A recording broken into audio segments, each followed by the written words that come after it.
روی پروفایل کلیک میکنیم، قسمت اکانت و روی مونتون اکانت ضربه میزنیم.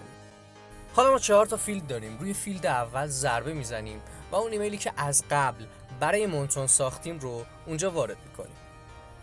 حالا روی فیلد دوم کلیک میکنیم و اینجا باید یه دونه پسورد انتخاب کنیم که حتما باید شامل حروف بزرگ، کوچیک و اعداد باشه و اینکه حداقل باید 6 تا حرف و عدد باشه. توی فیلد سوم همون پسوردی که توی مرحله قبلی انتخاب کردیم برای اکانت رو دوباره وارد میکنیم.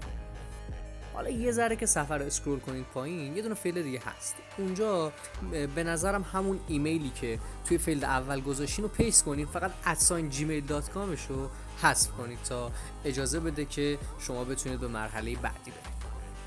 توی این مرحله باید یه تایید 2 مرحله کوچولو رو انجام بدین که شما با انتخاب اون تصویرایی که اون زیر به ترتیب بهتون نشون داده میتونید خیلی راحت این مرحله رو ردش کنید و تمام.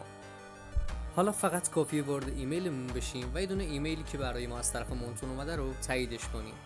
اپ ایمیل رو باز می‌کنیم، روی این ایمیلی که از طرف مونتون برامون اومده کلیک می‌کنیم و حالا یه دونه لینک داخلشه، می‌ذاریم رو همون لینکه و ثبت می‌کنیم تا لود بشه. و تمام، اکانت شما به همین راحتی روی مونتون سیو شد. این پست رو حتما برای دوستاتون بفرستین. روز خوبی داشته باشید.